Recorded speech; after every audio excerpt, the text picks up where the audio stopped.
ஆதவ் அர்ஜுனா அவர்கள் ரஜினிகாந்த் அரசியல் வராம இருக்கிறதுக்கு திமுக வந்து அவங்கள மிரட்டினாங்க அப்படின்ற ஒரு ஸ்டேட்மெண்ட் கொடுத்திருக்காரு. அவருக்கு இந்த முதலமைச்சர் ஆகிற இதெல்லாம் இல்லை. அவர் முதலமைச்சராக கை காட்டுவார். யார? அண்ணாமலை. அண்ணாமலை அவர். ஆனால் நடக்குது பாருங்க. ரஜினி மக்கள் இயக்கம் மூடப்பட்டதா? ரஜினிக்கு இந்த விஷயங்கள் தெரிஞ்சது. இன்னொன்று, பிஜேபிக்காக நம்ம ஏன் பண்ணணும்? ஆதவ் அர்ஜுனா பேசுனது கேட்டிங்களா?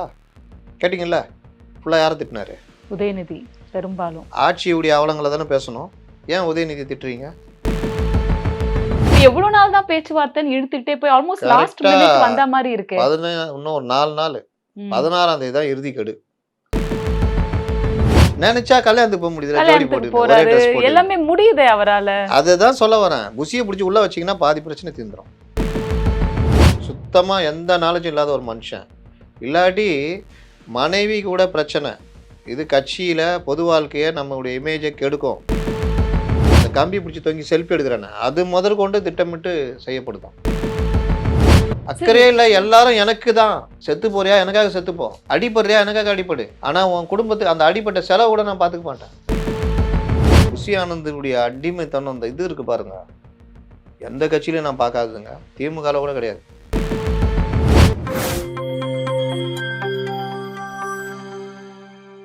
நியூஸ்பிக்ஸ் இந்தியா நேயர்களுக்கு வணக்கம். இன்றைய நேர்காணலில் நம்மோடு இணைந்திருக்கிறார் மூத்த பத்திரிகையாளர் திரு முத்தலீஃப் அவர்கள். சார் வணக்கம். சார் வணக்கம். சார், இன்றைய தினம் ஆதவ் அர்ஜுனா அவர்கள் ரஜினிகாந்த் அரசியல் வராம இருக்கிறதுக்கு திமுக வந்து அவங்கள மிரட்டினாங்க அப்படின்ற ஒரு ஸ்டேட்மெண்ட் கொடுத்திருக்காரு. இது எந்த அளவுக்கு ரஜினிகாந்த் தெரியுமா? அதுதான் நீங்க தான் சொல்லணும். ரஜினிகாந்த் அரசியலுக்கு வர்றது வராது அவர் தீர்மானிச்சது. இன்னும் கேட்டால் கருணாநிதிட்ட வந்து ஆசி வாங்கிட்டு போனார். இவர் இப்படி ஆசி வாங்கிட்டு போன உடனே ஸ்டாலின் கடுமையாக பேட்டி கொடுத்தாரு. புதுசாக வரவங்க அவங்களாம் ஆசைப்பட்டு அரசியல் வராங்க. அதுன்னு அவ்வளோ கடுப்பு. ரஜினிகாந்த் அரசியலுக்கு ஏன் வந்தார் அப்படின்னா, ரொம்ப வருஷமாக அவர் நாங்கள்லாம் ரசிகராக இருக்கும்போது எனக்கு கட்சியும் வேணாம், ஒரு கொடியும் வேணாம்னா என் தலைவர் அப்படி இப்படின்னு. அப்புறமா தான் தெரிஞ்சது இவர் அந்த படத்துக்கான விளம்பரத்துக்காக அந்த வேலைலாம் பண்ணிட்டு இருந்தாருங்க. இது ஒரு பார்ட்டு. அதுக்கப்புறம் ஜெயலலிதா கலைஞருடைய ஓய்வு, ஜெயலலிதாவுடைய மறைவு, இந்த நேரத்தில் தான் வலதுசாரிகள், அதாவது பாஜக, ரஜினியை அரசியலுக்குள்ளே இழுக்கிறாங்க. நீங்கள் வரணும்னு பேசுகிறாங்க. பரவலாக அதுக்கான ஆட்கள்லாம் கொடுக்குறாங்க. அர்ஜுனமூர்த்தி வரைக்கும். அர்ஜுனமூர்த்தியே ரஜினி என்ன சொன்னார்? எங்கள் கட்சியுடைய புது பொதுச் செயலாளர், உங்கள் பேர் என்ன அப்படின்னாரு. அர்ஜுனமூர்த்தி அப்படின்னு. அந்த லட்சணத்தில் தான் அவருது. தமிழறி மணியன் அவர் தான் இவருக்கு ஆலோசகர், குலகுரு மாதிரிலாம் இருந்தார். அப்போது ரஜினி கட்சி ஆரம்பிக்கணும்னு ஆசைப்பட்டு அந்த எம்ஜிஆர் சிலை திறப்பு விழா ஏசி சண்முகம் ஃபங்க்ஷனில் பேசுகிறாரு. ஒரு வெற்றிடம் உருவாயிருக்கு, அதை நான் நிரப்புவேன், எம்ஜிஆர் ஆட்சியை கொடுப்பேன் அப்படின்லாம் சொன்னார். அது ஆட்சிக்கு வந்த மாதிரி சொன்னார். அதுக்கப்புறம் அவருடைய ரஜினி மன்றங்களை கட்சியாக மாற்றுறதுக்கான ஏற்பாடுகள்லாம் போச்சு. இங்கே கூப்பிட்டு எல்லாம் ஒருத்தர் மைக்கு இது பண்ணி கொள்கை என்னான்னு கேட்டான்னு தலை சுற்றிச்சுலாம். ரஜினி உண்மை பேசுகிறார் அடிக்கடி. அவர்கிட்ட தான் பிரச்சனை பண்ணார். ஆரம்பம் என்னமோ நல்லா தான் இருந்தது. இவங்க என்ன பண்ணாங்க, பிஜேபி, அதான் யாருக்கும் ஒன்றும் தெரியாதான், அவங்க மட்டும்தான் பெரிய புத்திசாலியாம், அண்ணாமலையை ரிசைன் பண்ண வச்சு இங்கே கொண்டு வராங்க. அவர் இங்கே வந்து ஆட்டு பண்ணை மாட்டு பண்ணைன்னு உருட்டுறாரு. நான் தான் பேட்டி எடுத்தேன், பேட்டி 2 மணி நேரம். அதில் அவர்கிட்ட கேட்டேன், என்னங்க ரஜினி கட்சி ஆரம்பிக்கிறா, இதுதான் நீங்கள் வந்திருக்கீங்கன்றாங்க. அப்படிலாம் கிடையாது, நான் வந்து பொது சேவை அது இதுன்னாரு. ஆனால் ரஜினி கட்சி ஆரம்பித்து அவருக்கு இந்த முதலமைச்சர் ஆகிற இதெல்லாம் இல்லை. அவர் முதலமைச்சராக கை காட்டுவார். யார? அண்ணாமலை. அப்படிதான் திட்டம். இது இப்படியே போய்கிட்டு இருக்குது. கட்சியில் இவர் இந்த நடிகர்கள் கட்சி ஆரம்பித்தாங்கன்னா என்னென்ன பைத்தியகாரத்தனம் பண்ணுவாங்கன்னு, எம்ஜிஆரை தவிர.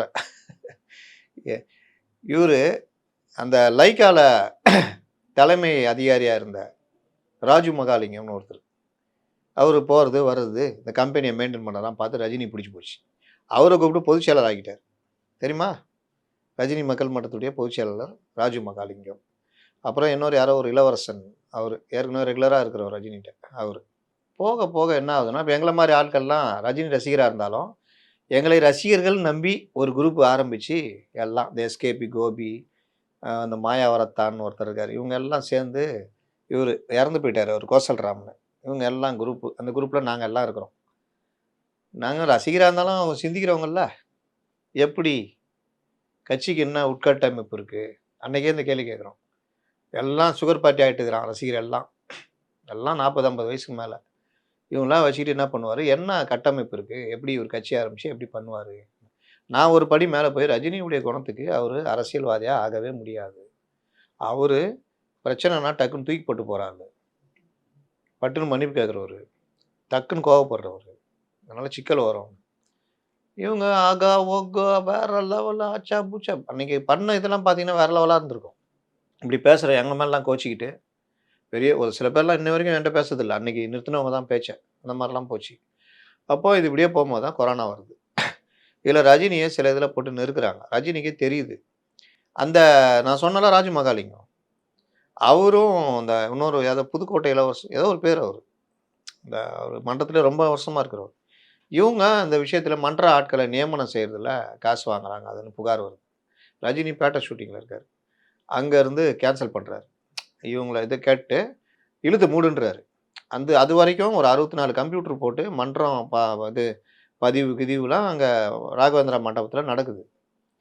இது நடந்தவுடனே இழுத்து மூடுன்ட்டு நீங்கள் இருக்கவே கூடாது, என் கண்ணிலே படக்கூடாதுன்னு ராஜமகாலிங்கத்தை கடுமையாக எச்சரித்து அனுப்பிச்சிடுறாரு. அந்த இது இளவரசன் வந்து நீங்கள் அங்கே போய் மேனேஜர் ரூமில் உட்காரு, வரக்கூடாது. இந்த இதை இழுத்து மூடிடுறாங்க. நான் இப்போ இந்து தமிழில் இருக்கேன், என்னென்ன நடக்குது பாருங்கள்.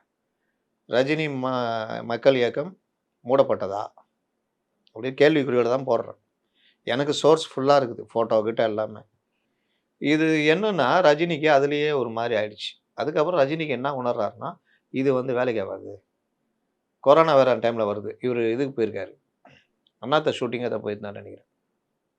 அப்போ கொரோனா வந்து இவருக்கும் அந்த சாப்பாடு சாப்பிட்டதுல ஏதோ பிரச்சனை வந்து கொரோனா உச்சத்துக்கு போது, இனி நம்ம இது பண்ணால் வேலைக்கு ஆகாதுன்னா நான் ஓய்வு எடுக்க போகிறேன். அவரோட உடல்நிலை பிரச்சனை, கிட்னி இதெல்லாம் பண்ணியிருக்காங்க, மல்டி ஆர்கான் டிசீஸு, கொரோனா வந்தால் வெளியிலலாம் போனால் பிரச்சனை ஆகிடும். அப்போ என்னன்னா அந்த டைமில் இவர் பிரச்சாரம் பண்ணியிருந்தா கொரோனாவோட உச்சத்தில் தானே இவர் போய் பிரச்சாரம் பண்ணியிருக்கணும்.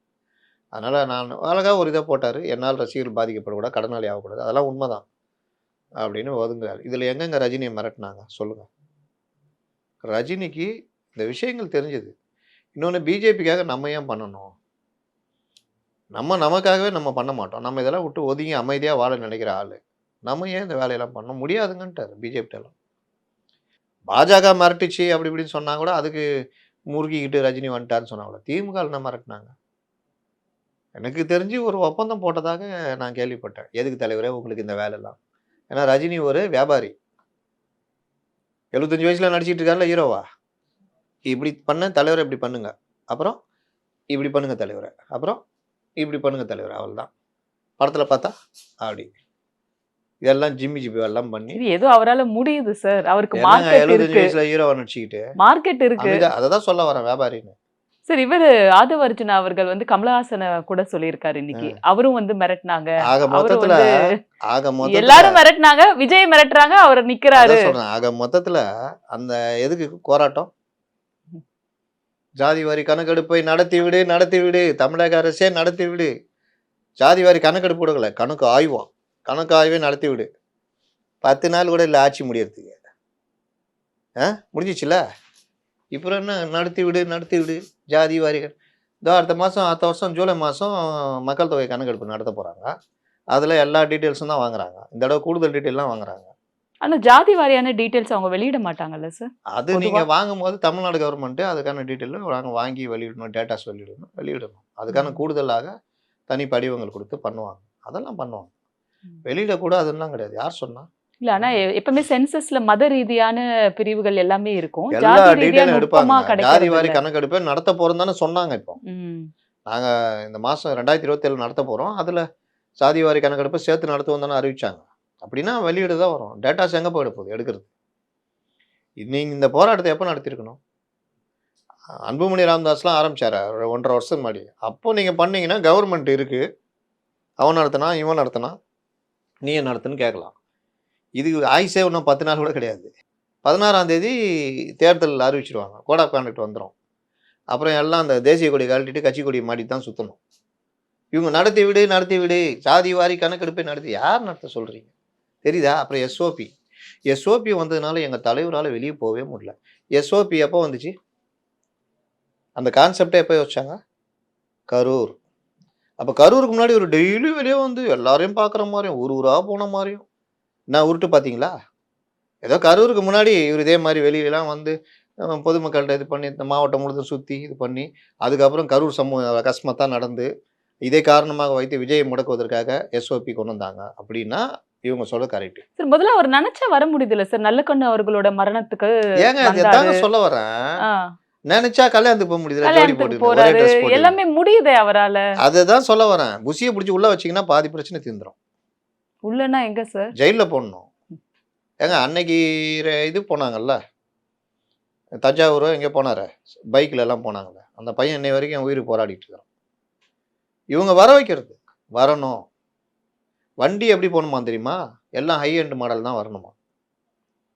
அப்படிலாம் குறைந்தபட்ச இன்ஸ்ட்ரக்ஷன்ஸ் கிறிஸ்டா கொடுத்து ஆர்டிபிஷியலா அந்த கூட்டத்துல ஒரு எழுச்சி மாதிரி காட்டுறாங்கன்னு சொல்றீங்களா? காமிச்சே ஆகணும் மாவட்ட செயலா இதுன்னு. இந்த 4900 பேர்னு இந்த கார்டு கொடுக்குறாங்கல்ல, ஆளுக்கு 100 கார்டு கொடுத்துருது மாவட்ட நிர்வாகிகள் அவங்களாம். அவன் கூட்டம் வந்துடுவான் காலையில் 9:30 10 வரைக்கும் கூட்டமே இருக்காது. கூட்டம் போக போக போக சேரும்ல, ஒரு 10,000 5000 பேர்னா 10,000 பேர் சேருவான்ல, டபக்குன்னு திறந்து உள்ள ஓடும். செயற்கையாக ஒரு இதை உருவாக்குறது. முண்டி அடித்து கொண்டு ஓடினார்கள். கார்டு வச்சிருப்பான்ல அப்புறமா அவனுக்கெல்லாம் உள்ளே போக முடியாது. அந்த இது கோவை முடிஞ்சவொடனே திருச்சி தான் ஃபஸ்ட்டு கூட்டம் இவருக்கு, பிரச்சார கூட்டம்.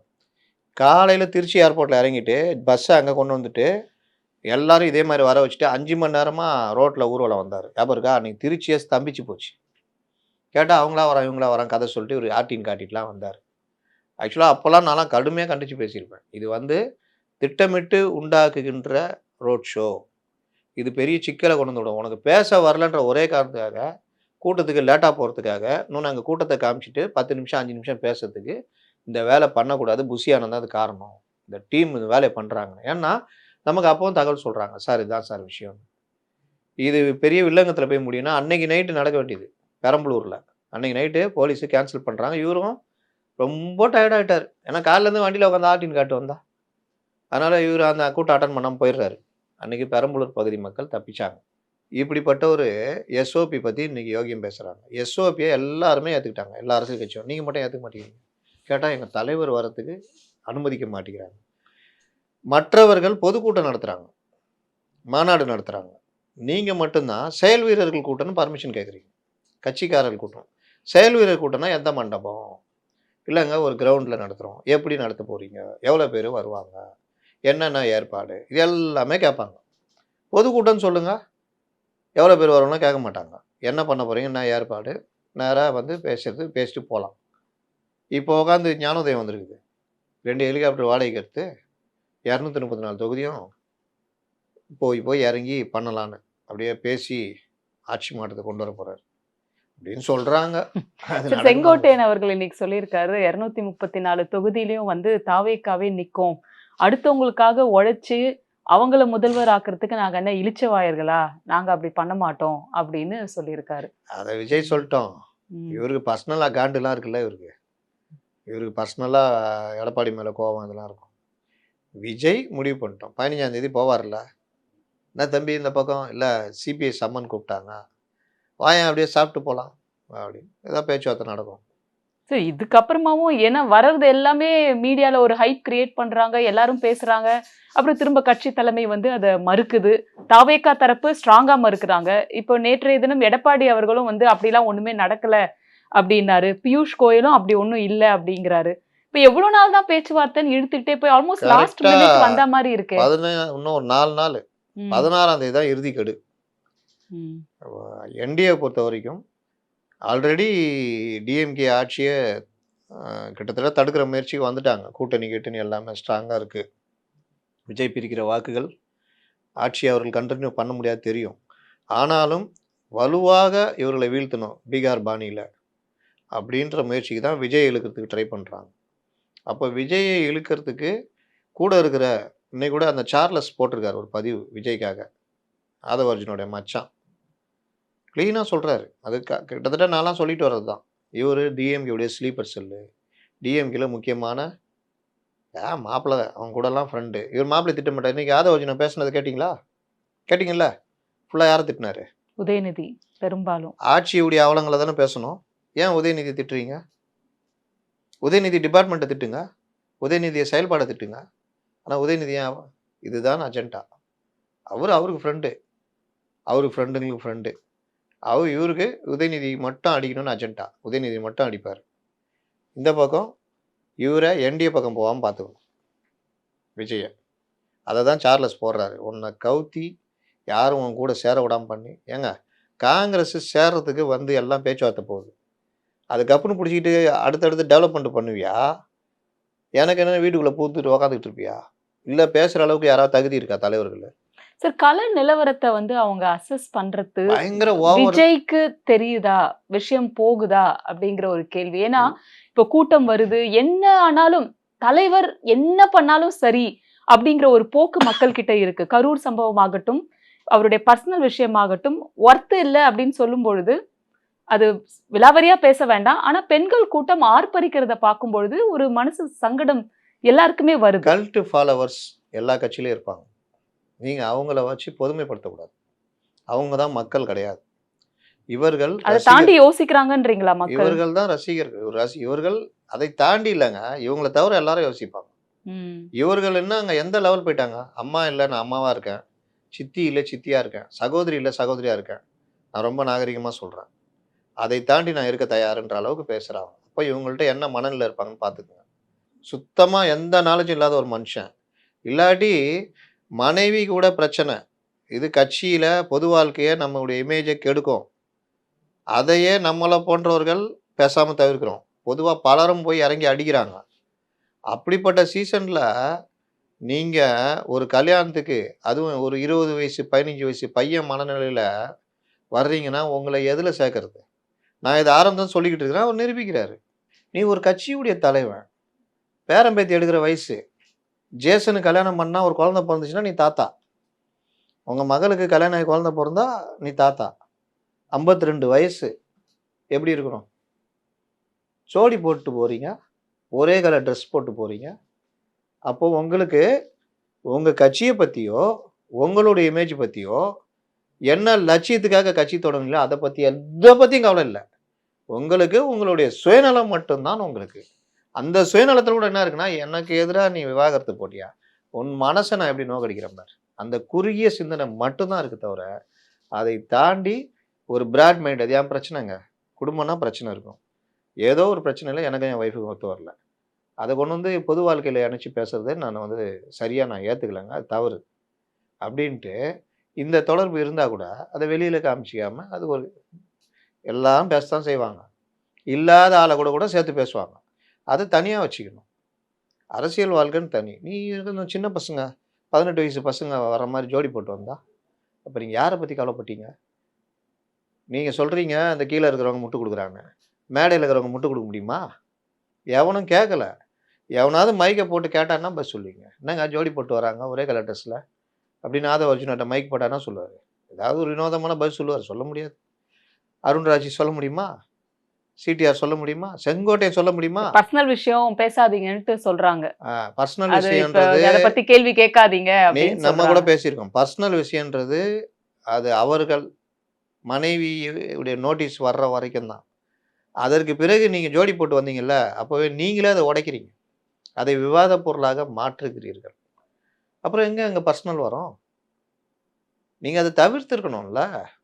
பொதுவாக அந்த அம்மாவுடைய படிப்புக்கும், அவங்க லண்டன் வாசி, அவங்களுடைய நாலேஜுக்கும் அவங்களுடைய ஆங்கில அறிவுக்கும், அவர்கள் ஒரு தொழிலதிபராக ஒரு ஃபேஷன் டிசைனிங் சைடு அவங்க முதலீடு போட்டு வந்திருந்தா இன்னைக்கு வேர்ல்டு லெவலில் ஒரு பெரிய ஆளாக இருப்பாங்க.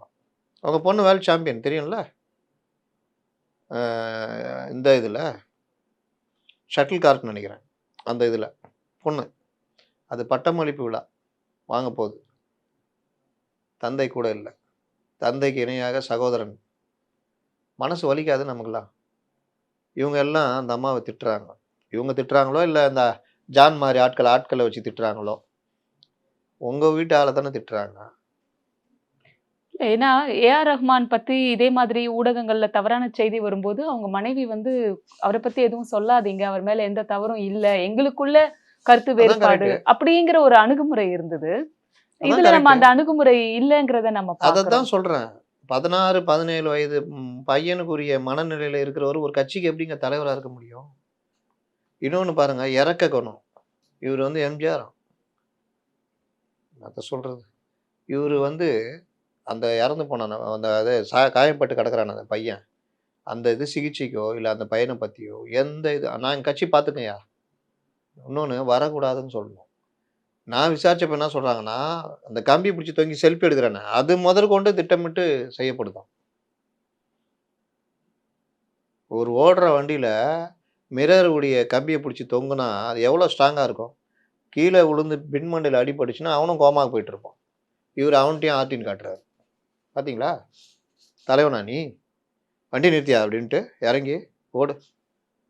என்ன பண்ற? ஏற்கனவே செத்தவன் பலி குடுத்தது போதாதா? நீங்க வேறயா? இதான் நீங்க பண்றதா? என்ன நம்பி உங்க வீட்ல இருந்து வராங்க. செத்து போனா எவன்டா பார்த்துக்குவான்? எம்ஜிஆர் பண்ணாருன்னு சொன்னேன்ல. ஒண்ணு வச்சாருன்னு. எம்ஜிஆர் பண்ணாரு. இப்ப இருக்கிற கட்டத்துல கூட சார், சூர்யா அவர்கள் ஒரு முறை தன்னோட கார நிறுத்திட்டு டூ வீலர் போனவர் சேஸ் பண்ணாருன்ட்டு நல்லா திட்டியிருக்காரு. உனக்கு ஏதாவது ஆனா ஆனா என்ன அக்கறை பண்றது உள்ளவங்க. அப்படின்னு. அக்கறை உள்ளவங்க. யாரா இருந்தாலும் அந்த வேலை தான் பண்ணுவாங்க. கூப்ட்டு, "உனக்கு என்ன வேணும்? ஆட்டோகிராஃப் வேணுமா? இந்தா இந்த வேலை பண்ணாத. போ. வேலை முடிஞ்சிடும். இந்த வேலை பண்ணாத." கீழ விழுந்ததுன்னா யார் இது பண்ணுவா? ரசிகர் மேல அக்கறை இருந்தா அந்த வேலைய பண்ணுவான். சரி. அக்கறையே இல்ல, எல்லாரும் எனக்கு தான். எனக்காக தான் நீங்க எல்லாம். செத்து போறியா? எனக்காக செத்து போ. அடிபடுறியா? எனக்காக அடிபடு. ஆனா உன் குடும்பத்துக்கு அந்த அடிபட்ட செலவு கூட நான் பார்த்துக்க மாட்டேன். டிஎம்கே கவுன்சிலர் இது மேயர் போய் ரூ. 5,00,000 குடுக்குறாரு. அன்பில் மகேஷ் போய் பார்க்குறாப்புல. நீங்க யாராவது போனீங்களா? கேட்டா அவரு போனாரு, இவரு போனாருன்னு கதை விட்டுக்கிட்டு இருக்கிறாங்க. அவனுக்கு ஏதாவது செலவு காசு குடுத்தீங்களா? தலைக்காய சிகிச்சை பிரிவுல கிட்டத்தட்ட இன்னையோட தஞ்சாவூர் மாநாடு நடந்து 10 நாள், 15 நாள் இருக்குமா? இவ்வளோ நாள் அந்த பையன் உயிருக்கு போறான். எவ்வளோ மருத்துவ செலவு ஆகும்? யோசிச்சு பாருங்க. உங்க அப்பா பால் வியாபாரம் செய்றவரு. எவ்வளோ தாங்குவாரு தனியார் மருத்துவமனையில? யார் ஏத்துக்கிறது இதெல்லாம்? யார நம்பி வந்தான் அவன்? புஷி ஆனந்த் தானே காரணம். அதான் நீங்க கேட்டீங்களா? அதுக்கு தான் சொல்றேன். தூக்கி புஷி ஆனந்த உள்ள வச்சீங்கன்னா, அடுத்த தடவ ஒருத்தன் வரமாட்டான். நீங்க கேட்குறீங்கல்ல, கரூர் சம்பவத்துக்கு அப்புறம் இவர் காஞ்சிபுரம் பொதுக்குழு போனார்ல, எவ்வளோ பேர் வந்தான் கூட? தனியா இவர் மட்டும் போனாரு. ஏன் வரல? எவனுக்கும் தெரியாதா? அதான் கார் டயர்ல கேமரா வைக்கிறானே கிளம்பும்போதே. ரமேஷ் எங்க இருக்கிறாரு? இப்பதான் கிளம்புறாரு. அவரு காலை எடுத்து அவரே காருக்குள்ள வச்சார். அவர் கையால டோர மூடுனார். இந்த அளவுக்கு லைவ் கொடுத்துன்னு தானே இருக்கிறான். அப்ப ஏன் ரசிகர் வரல அன்னைக்கு? ஏன்னா வரணும்னு சொல்லல இவரு. அதனால அவன் வேலையை பார்த்துட்டு போயிட்டான். இவர் வரணும்னு சொன்னா வந்தே ஆகணும். இந்த புஷி ஆனந்துடைய அடிமைத்தனம் அந்த இது இருக்கு பாருங்க. எந்த கட்சியிலையும் நான் பார்க்காததுங்க. திமுகல கூட கிடையாது. கால்ல உள்ளன்னா அவன் அவ்வளோதான். அவன் ஒரு காலத்துல சொல்லுவாங்க. ஜெயலலிதா, அந்த சசிகலா அந்த இதெல்லாம் சொல்லுவாங்க. கால்ல உள்ளன்னா அது. இப்போ இவர் கால்ல உள்ளன்னா அவன் கதை கந்தல். இவரை மாரியே வெள்ளை பேண்ட், வெள்ளை சட்டை அந்த சோம்பு பிடி வைக்கிற மாரி போட்டு சுத்துறவன் தான் மாவட்ட செயலாளர். எனக்கு அதில இஷ்டம் இல்லைங்க. நான் ஒரு கருப்பு பேண்ட் போட்டுக்கிறேன்னா அவன் கதை முடிஞ்சது. இந்த மாவட்ட செயலர் அந்த மாவட்ட செயலர்ட்ட பேசணும்னா கதை முடிஞ்சது. இப்போ எவ்வளோ பிரச்சனை தெரியுமா? விருப்ப மனு குடுத்தாங்கல்ல? 1,00,000மா? சுண்டல் வித்த மாரி வித்தாங்கல்ல? ரிட்டர்ன் எவ்வளோ வந்துச்சு? சும்மா சொல்லுங்க. ஒரு தோராயமா? இல்ல செய்திகள இதுல படிச்சிருப்பீங்களே. என்ன நடக்குது ரமேஷ்? 3000 மனுக்கள் வந்துக்குது சுரேஷ். போடுவானுங்கல்ல. அந்த மாரி ஏதாவது தகவல் இருக்கா? எவ்வளோ விருப்ப மனு திரும்பி வந்ததுன்னு? பெருசா எதுவும் வரலங்கிற செய்தி வந்தது. எவ்வளோ இருக்கும்? சுமாரா சொல்லுங்க. 40,000, 50,000 வெளிய போச்சு. ஒரு 500ஆவது வந்திருக்குமா? 500 தானே வந்திருக்கும். மேலேயேவா? இல்ல கேட்குறேன். அவங்க 10,000, 20,000ன்னாங்க. அப்புறமா 3000ன்னாங்க. ஆனா இவங்க டெய்லி பார்க்குறது எத்தன பேர? 60 பேர பார்க்குறாங்க. ஒரு 2000, 3000ன்னா 60 பேர் டெய்லின்னு பார்த்தா எத்தன நாள் ஆகும்? இது போகும். எலக்ஷன்லாம் முடிஞ்சு ரிசல்ட் எல்லாம் யூ ஆர் வந்துரும் அதுக்குள்ள. செலக்டட். போயா தேர்தலே முடிஞ்சிச்சு செலக்டடா. 3 நாள் ஆகுது தேர்தல் முடிஞ்சிரும். அப்போ இது கண் துடைப்புன்னு தெரியுதா?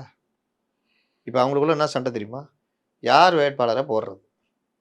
போன வாரம் வரைக்கும் ஜானு, இது விஷ்ணு ரெட்டி, ஆதவ் இவங்க கை ஓங்கி இருந்தது. அதுக்கப்புறம் அண்ணன் ஒரு ஏற்பாடு பண்ணாரு. ஒரே கலர், ஒரே ட்ரெஸ். தலைகீழ ஆயிடுச்சு நிலைமை. நேத்து தூக்கி அடிச்சிருக்காப்புல. இவரு புஷி. என்னையாடா? என்னையா? என்ன நினச்ச? எத்தனை பேரை பார்த்துட்டு வந்துக்கிறேன். 234 வேட்பாளர் நான் போடுற லிஸ்ட்டு தான். அப்படின்னு தலைவரே, எங்க ஆளு ஒருத்தர் போகம்னு நான் சொன்னப்போ தூக்கி அடிச்சிங்களா? இப்போ நான் போகிறது தான் வேட்பாளர். எங்க அங்காள அம்மன்ட்ட கொண்டு போய் வச்சு கொண்டு வந்துட்டேன். இவங்க தான். சரி, இப்போ 15ஆம் தேதி வரைக்கும் விஜய் அவர்களுக்கு வந்து டைம் குடுத்து பார்க்கணும்னு என்டிஏ முடிவுல இருக்கிறதா நீங்க சொன்னீங்க. பிஜேபி குறிப்பா. இப்ப அதுக்காக தான் வந்து சிக்கல் மேல சிக்கலா வந்துட்டு இருக்கு. ஜனநாயகன் வந்து மறு ஆய்வு இன்னும் நமக்கு சரியா தெரியல என்ன ஆச்சுன்ட்டு. அதுக்குள்ள Amazon நிறுவனமும் வந்து அந்த கான்ட்ராக்ட்ட ரத்து பண்ணியிருக்காங்க. படம் எப்ப வரும்னே தெரியல. எவ்வளோ காலம் நாங்க வெயிட் பண்றது அப்படின்னு ரத்து பண்ணியிருக்காங்க. ஸோ அடிக்கு மேல அடி விழுந்துட்டு இருக்கு விஜய்க்கு. ஆனாலும் அவரு ஸ்ட்ராங்கா நிக்கிற மாரி தான் இருக்கு இந்த பிஜேபியோட பூமர் கூட்டணியில. தரணும்ல, இந்த ம். பூமர் தரத்துல ஜெயிக்கிற வரைக்கும் எதுவுமே தெரியாது. எல்லாம் கரெக்டா இருக்கும். ம். அடி வாங்குனா, அதை எப்படி சமாளிக்கிறான்னு இருக்குல்ல. ஒரு பிரச்சனை வரப்போகுதுன்னா, உங்களுக்கு ஒரு அனுபவம் இருக்கும். 33 ஆண்டு கால திரையுலக அனுபவம். அப்போ நீங்க பிஜேபி எதிர்த்து, அதிமுக எதிர்த்து கட்சி தொடங்கியிருக்கீங்க. வசனம்லாம் பேசுறீங்க. அப்ப கடைசி படம்ன்னு சொல்றீங்க. அது ஒரு தேர்தல் பிரச்சார படமாக கூட இருக்கலாம். என்ன கேட்டா சத்தியமா இருக்காது. இருக்கலாம்னு நம்புறாங்க. அப்ப அந்த படத்தை வராம பண்றதுக்கான வேலைகள எல்லாரும் பண்ணுவாங்க. அப்போ அத வருவதற்கான ஏற்பாடுகளை விஜய் யோசிக்கணும். இத்தன நாளுக்கு பிறகு படம் எதுவாகுதோ இல்லையோ அமேசான்ட்ட ரைட்ஸ் குடுத்துடணும். அவன் இந்த டேட்லேருந்து அவன் போட்டுருவான் விளம்பரம்லாம். அந்த டேட்லேருந்து அவனுடைய ஸ்லாட்டு ரன் ஆக ஆரம்பிச்சிரும். இவ்வளோ நாளைக்கு அப்புறம் மீண்டும் இவங்கள்ட்டயே வந்துரும். அப்ப இந்த மாரி விவகாரங்கள் எல்லாம் பக்காவா அக்ரீமெண்ட் போட்டு நடக்கும். அக்கறை யாருக்கு இருக்கணும்னா விஜய்க்கு இருக்கணும். ஏன்னா அவர் தான் கதாநாயகன். அவர் தான் இந்த படத்துடையனால லாபம் நேரடி லாபம் அடைய போறவர். அவரே கண்டுக்கல இந்த விஷயத்துல. ஏன்னா அவர்கிட்ட அந்த தலைமை பண்பு இல்ல. அந்த கெப்பாசிட்டி சொல்லுவாங்கல்ல, அது கிடையாது. அவன் பார்த்துக்குவான், இவன் பார்த்துக்குவான். அதுதான். அதனால அதனுடைய விளைவு தான் இன்னைக்கு அமேசான் வந்து அவன் அக்ரீமெண்ட் பீரியட் முடிஞ்சிருச்சு. அவனுக்கு என்ன பைத்தியமா? டிராப் பண்றான். இதுக்கப்புறம் எப்போ படம் வருதோ, அன்னைக்கு இவங்க மறுபடியும் புதுசா பேசி, Netflixஓ இல்ல வேற யார்ட்டயோ பேசி, மறுபடியும் ஒப்பந்தம் போடணும். அவங்க என்ன சொல்லுவாங்க? "ஏம்பா, நீ ஏப்ரலுக்கு முன்னாடி நீ இதுக்கு மார்ச்லலாம் நீ வந்திருந்து ஜனவரிலலாம் வந்திருந்தன்னா, அன்னைக்கு ஒரு ஹைப் இருந்தது. நீ தேர்தலுக்காக வர்ற, ஜனங்க பார்த்துருப்பாங்க, எங்களுக்கு வியாபாரம் ஆகும். இது எல்லாம் முடிஞ்சு போய் இப்ப நீ வரேன்னா அதுவும் இவரு தேர்தல்லாம் தோல்வி அடைஞ்சான்னா முடிஞ்சது கதை. 150 கோடி இல்ல, 30 கோடி தரியான்னு கேட்பாங்க. அது எல்லாமே இது தானே, வியாபாரம் தானே.